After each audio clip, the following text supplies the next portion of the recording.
खनिज संपदा। खनिज संपदा में जो सबसे माइनर जो खनिज है बालू, उसकी भी भयंकर तस्करी प्रदेश में हो रही है।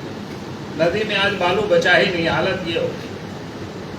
झारखंड प्रदेश में जहाँ जो गृह निर्माण का काम चलता है, अगर नदी नाला से कोई बालू बैलगाड़ी में भी लोग ढो के लाते हैं, ट्रैक्टर में भी लाते हैं, तो उनको तो पुलिस पकड़ती है।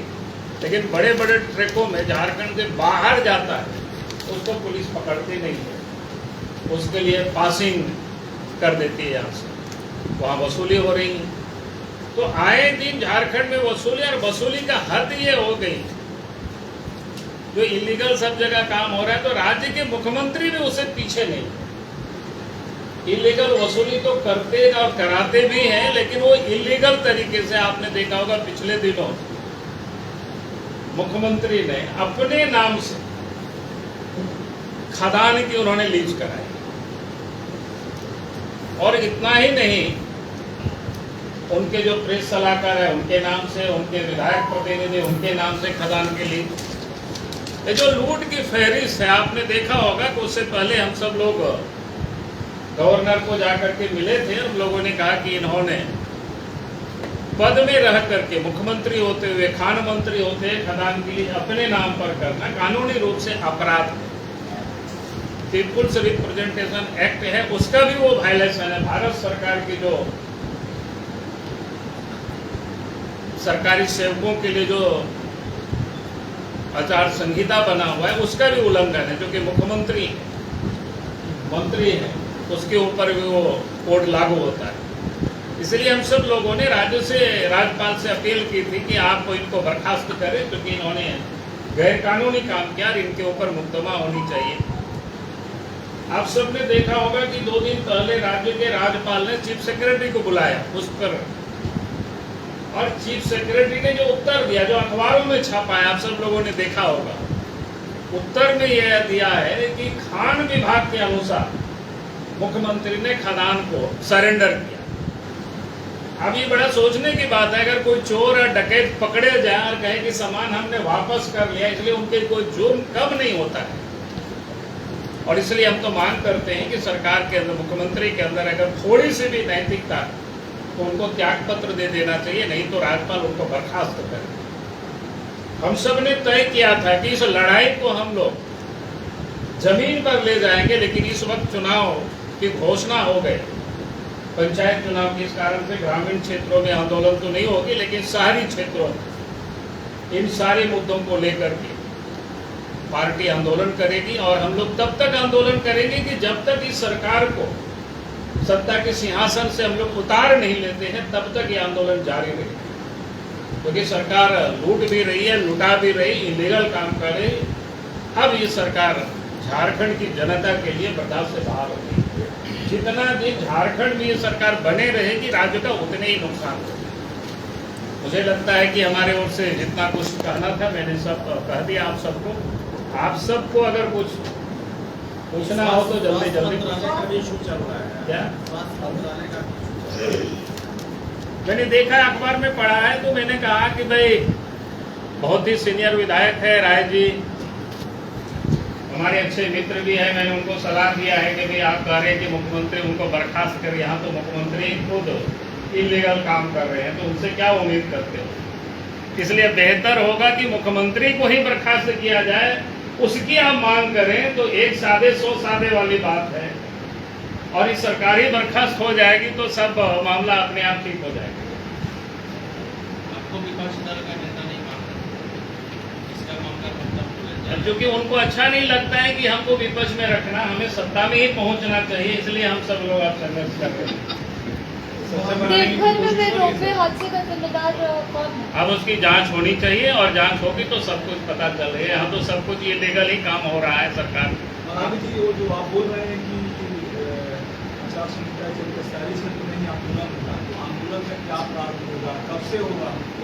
अब 21 तारीख से हम लोग 30 तारीख तक उसको एक फर्स्ट फेज का तय किए हैं, और वो शहरी क्षेत्र में कार्यकर्ता तय करेंगे बैठ करके। आंदोलन तो आंदोलन होता है, आंदोलन का कई रूप होता है, लेकिन वो लोकतांत्रिक प्रक्रिया जो होती है उसी तरीके से होती है। इसका क्या प्रारूप कुछ आपने सोचा?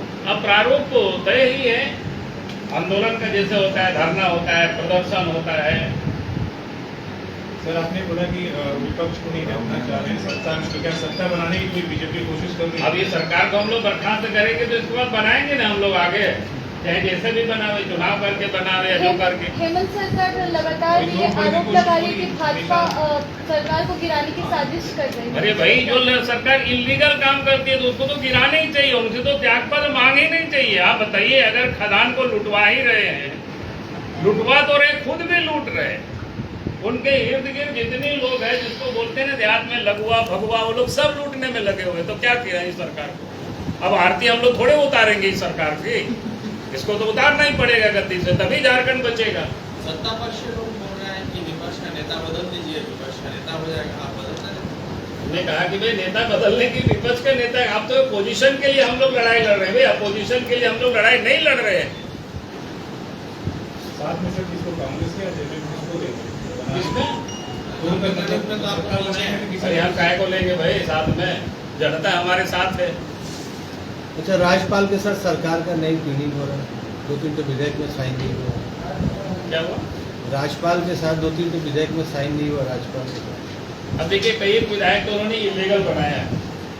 आप सबको पता होगा कि पहली दफा भी जो एक विधायक क्या कहते हैं मॉब लिंचिंग, उस विधायक में ढेर सारी खामियां हैं। हम सब लोगों ने सदन में भी विरोध किया था। हम लोगों ने कहा कि भाई इसको आप हड़बड़ी में क्यों ला रहे हैं?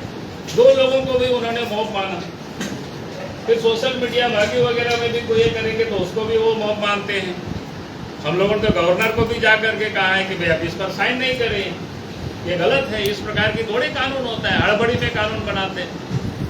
अभी उन्होंने कृषि कानून बनाया टैक्स लगाने की, पहले क्या बोलते हैं 2% लगा। बताओ भाई, यहाँ तो झारखंड कृषि प्रधान राज्य जरूर है, लेकिन यहाँ क्या बोलते हैं उसको, मंडी में यहाँ कोई किसानों के उत्पाद वस्तु वहाँ जाते ही नहीं है। यहाँ तो जीएसटी या बाकी दे करके लोग वहाँ से लाते हैं सामान, खाली एक प्रकार से यार्ड है, समझिए।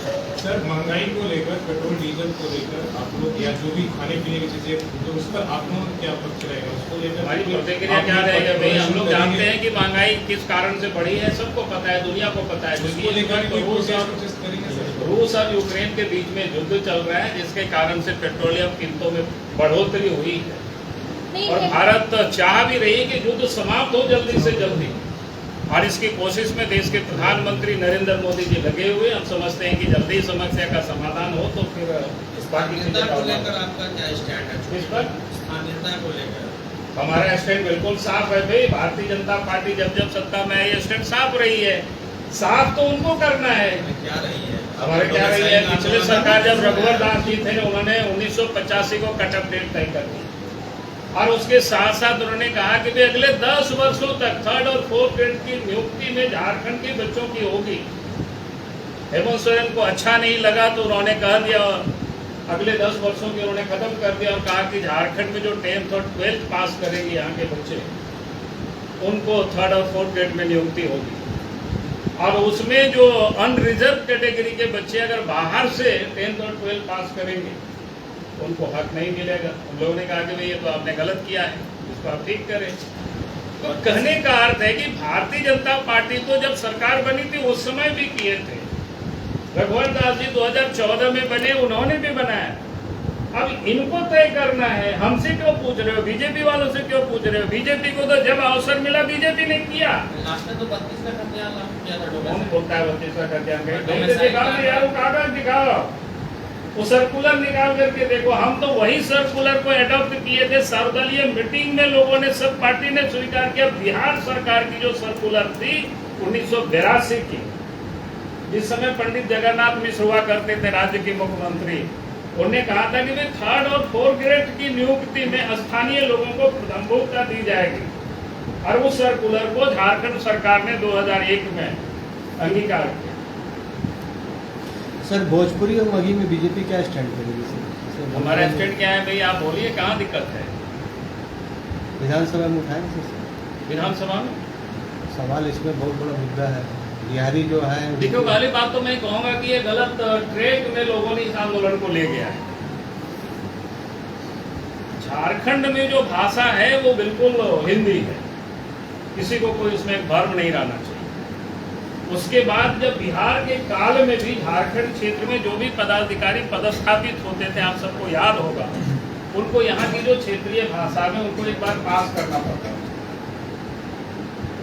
ताकि वो अफसर यहाँ पदस्थापित हो तो लोगों से संवाद कर सके। अगर हिंदी वो नहीं जानता है तो उनके भाषा में संवाद कर सके। IAS में तो साउथ से आ जाता है यहाँ का। हाँ भाई, तो उसको भी एग्जाम देना पड़ता है, आप पता कर लीजिए। लेकिन बाद में उसको राजनीतिक कारणों से इस लोगों ने घोच-मोच कर दिया, आंदोलन कर दिया। तो इसलिए मैं कहता हूँ कि हम लोग तो सब भाषा की सम्मान करते हैं, और झारखंड में तो एक ही भाषा जो राष्ट्रीय राज्य की भाषा है वो हिंदी है। इसमें किसी को कोई कंफ्यूजन नहीं रहना चाहिए। शिक्षा मंत्री ने आपकी सरकार पत्रकारों को भी ने आपकी सरकार ने भोजपुरी, मगही, मैथिली और अंगिका को क्षेत्रीय भाषा के रूप में हाँ, तो हम लोग कहते हैं कि जिस जिस क्षेत्र में जहाँ जहाँ लोग बोलते हैं, पढ़ते हैं, वो बोले, पढ़े, लिखे, उसमें कहाँ दिक्कत है। शिक्षा मंत्री जो है गए हैं पत्रकारों को भी। अरे भाई, जेएमएम के मंत्री लोग क्या बोलते हैं, मुख्यमंत्री क्या बोलते हैं, वो लोग ही एक मत नहीं है। उनके अलग अलग भोंकू है, क्या क्या करते रहते हैं, हम ही लोग नहीं पता चलता है। भाषा के मामले में वो चीज अरे ये कहाँ है, वो लोग बताओ ना, वो क्या बोलते हैं। मुख्यमंत्री सदन में कुछ बोलते हैं, उनके मंत्री कुछ बोलते हैं, सड़कों पर कुछ बोलते हैं उनके नेता लोग।